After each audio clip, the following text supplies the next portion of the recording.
Well, hello, everyone. Can you see this? Can you see what it is? Okay.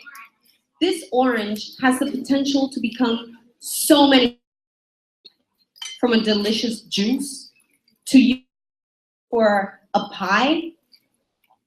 You can use it as a ball as well. Not really its purpose. Or you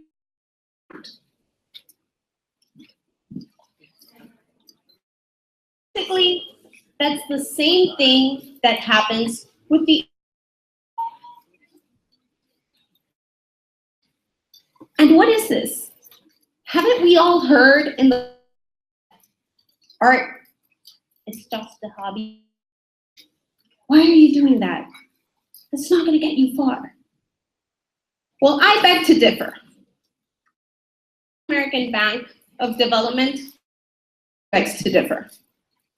Actually, economy, the represents culture, creativity, identity. The orange economy is everything that has to do with economy, meaning from culture, to music, to intellectual rights. All you see, that has an impact.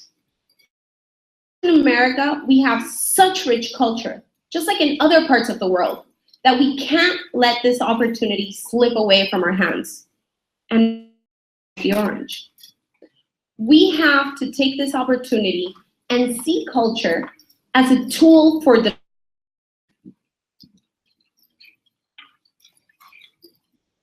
You see, any project that is looking for sustainability, when you have the orange economy working, you have demand, and you need to have an environment where it can thrive.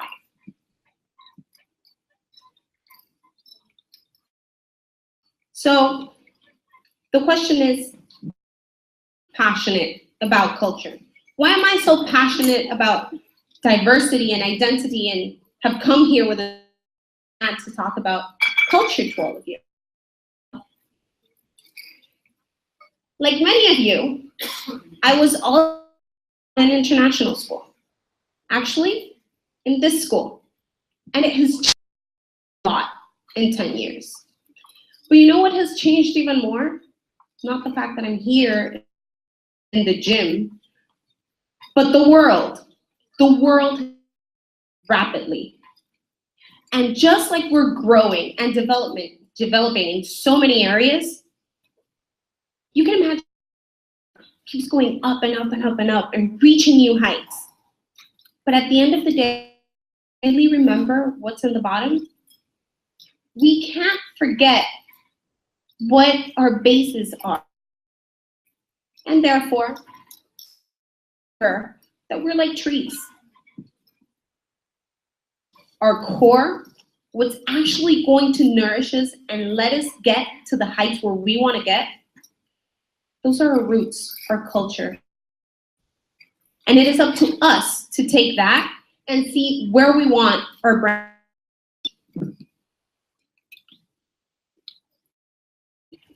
I'm also a mutt. And I've questioned my identity all of because, as you can see there, I have indigenous background. I have European background and Afro-Caribbean. Sum all that up to being an where diversity is just effort all the time. This is where my passion. And now, it is not just my passion, but my compass. I believe that culture has in itself the power to create change, the power to create sustainable development. But as you can see, how can we create a sustainable future if we don't really know where we come from and who we are?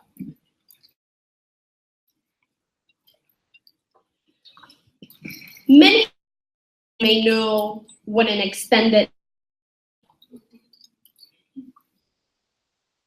You're lucky. It's a really, really long paper. And when I was here in our grade, I decided that I wanted to do my research. The role of Indigenous women. Yeah, that.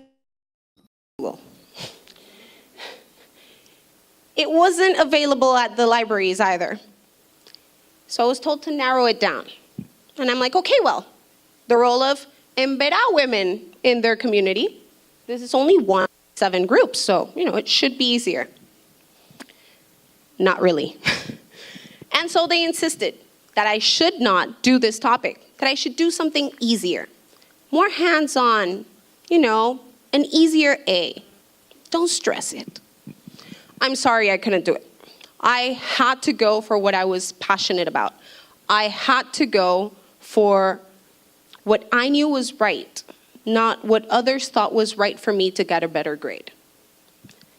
And that's when, you start talking. Well, what is it that you're trying to do? Well, you tell your story. And that's how, from one mouth to another, someone came up to me and said, there's this little town where the first chief of an Embera community is actually a woman. It's called Ipeti, and it's in Darien. This is like the jungle. And it's closer to Colombia. Roads were terrible, but my mom decided to take me, and I was like, okay, good. I'm actually gonna do this. I think she was not so happy about it on the way there with terrible roads, but it worked. Once we were there, I had the opportunity to meet an amazing woman, Omaira Kasama. She was not only the chief, but she was a mother. She was a leader. She was a woman that had believed in herself and believed that culture and education was not only going to get her far, or her community, but her daughters. She looked at me straight in the eyes and said, I know you're gonna come back. And I would have loved for you to have met my daughter. In that moment, since she was studying, I wasn't able to. But just like she said that, a lot of her words have resonated with me for the rest of my life. And as you'll see later on, people and what they say and the stories that we share with them, that's what really makes a difference. So, here I was, 16 years old, in middle of what seemingly looked like nowhere, learning about their culture, learning about who they really were. And this is 2004, where no one is talking about culture. It is not a thing. Actually, the term orange economy came to exist in 2013. But I knew I was passionate about this. And regardless of what I did or how I did it, I was gonna make something out of it. You see, back then, these were crafts. These are the baskets woven by Embera women, or molas, done by the gunas. Now you see it in the fashion industry, in the fashion shows, not just here, but in international ones. Back then, you would only see them on tables in crafts. So, how could this change? Well, you see, I think that we started looking at things differently. And even if it was sparse, people, me included, decided that this was part of our collective identity. And these stories had to be shared. So, even though there was no general interest in the orange economy, there was interest to make a change.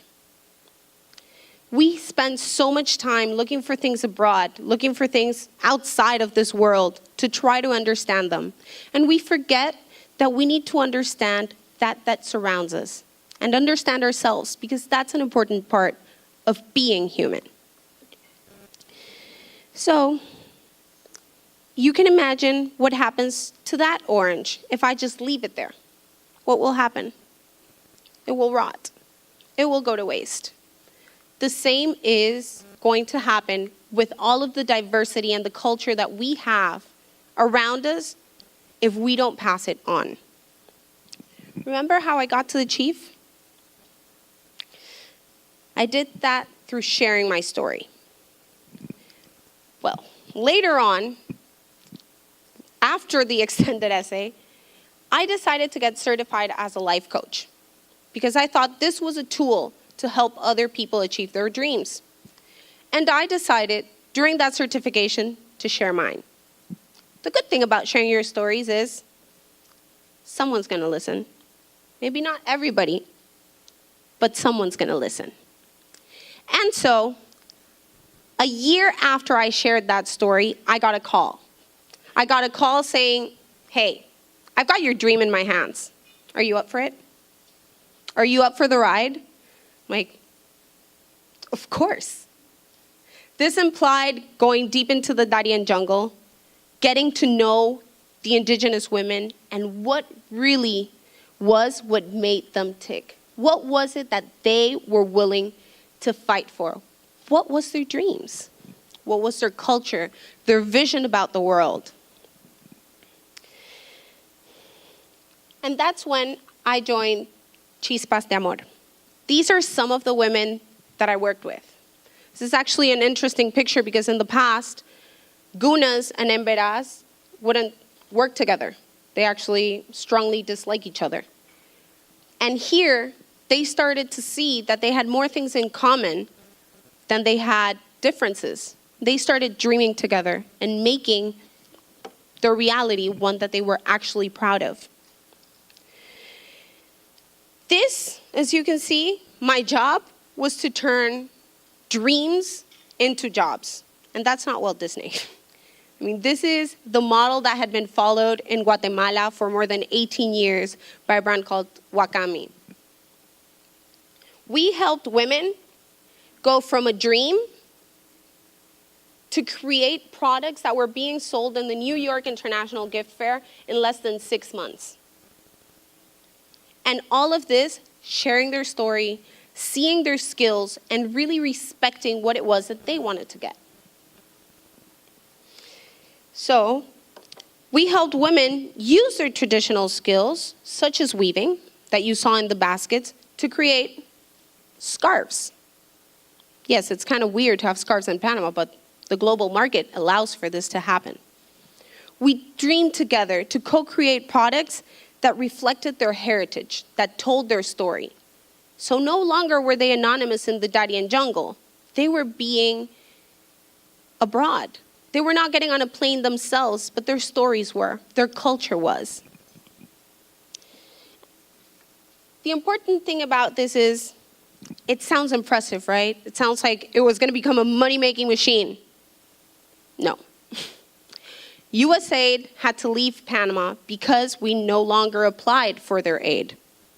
And instead of being with us through the project till it reached a sustainable breaking point at 18 months, they had to leave at 9. So we weren't able to scale it the way we wanted to. We weren't able to make it a sustainable enterprise as we wished. And that was hard. That was heartbreaking because at the end of the day, instead of fighting, some people in the team decided, you know what? We just have to let it go.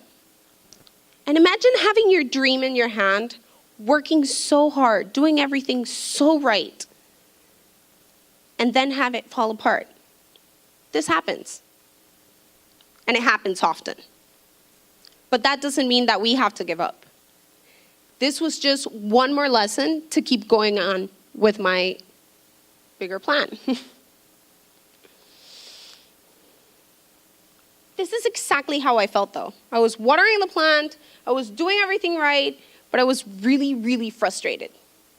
And that's when I noticed that it wasn't the plan, it wasn't the project. It was the environment. It's like putting a seed in the wrong grass. If I planted something right here, right now, and watered it and gave it love, it would never grow. It's fake grass. So I had to change that.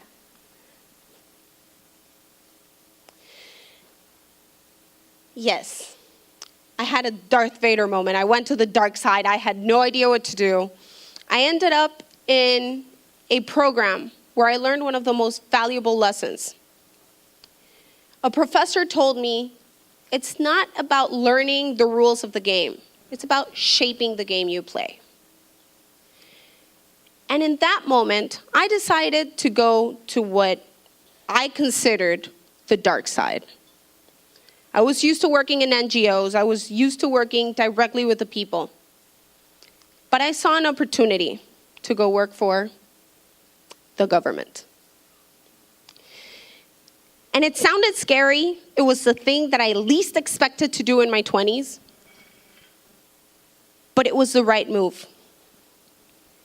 I was able to be part of a group that saw that culture was an essential part of development. This group of people had the will. They gave me the liberty to create projects where they had never been created before. I was able to collaborate with different countries in order to take people that had never traveled outside of Panama to take courses in Canada on how to play an instrument that they had always wanted to play. I was able to take people from the interior of Panama to Egypt to show our culture and to have that exchange that sometimes we take for granted, but that other people can't really see all the time. So I was able to do what I studied, international affairs, with what I was passionate about, culture. And that too fell apart. For political reasons in that moment, the team started leaving. And even if we had all of the things working the way we wanted, the environment, once again, was not the best. But I didn't give up. And I had seen that collaboration was key to make culture sustainable. And that's how I ended up in the diplomatic career and where I am right now. Using diplomatic culture in order to make a change, to make the connections that are necessary for people to really achieve their goals, and to create a different environment where we can reach sustainable projects that before, 10 years ago, were definitely not possible. You remember that story that I told you about Omaira in the jungle? About meeting her daughter. Life takes weird turns sometimes. And one day I was in my house. I'm part of a group called Global Shapers. We're the youngest community of the World Economic Forum. And a friend from another country comes up to me and says, you know what, you're passionate about indigenous communities. You have to meet this girl. She's amazing. She's Embera. She's a lawyer. And she is changing the life of so many people. 10 years down the line, I was meeting Omaira's daughter. And now, not only did I meet her, but we're part of this group together, and we're changing lives together. This was this year in Ipeti. We were able to create a project where women now, and families in general, have access to water and make it potable. This allows them to have the liberty to do more things, to create more, and have a healthier life. This, once again, is changing the environment and allowing them to have a better quality of life within their culture, not changing who they are to have development. The same thing happens as when I was introduced, I have an organization. You might say, why are you working with women if you're so passionate about culture? Well, I saw that most of the people that have in their power to pass that story on, to show their culture, to share it with other people, are women. And they're the ones that have the least access to financial access. Like, they do not have access for money to create a sustainable enterprise. And that's why I got on board with Hecha y Derecha, to once again change that environment. So you can see there's different perspectives. And as long as you have the will to keep going, and that you know that your team is one of the most important things that you're always going to have with you, it's not the project, it's your passion, and it's who you're going to make it a reality with.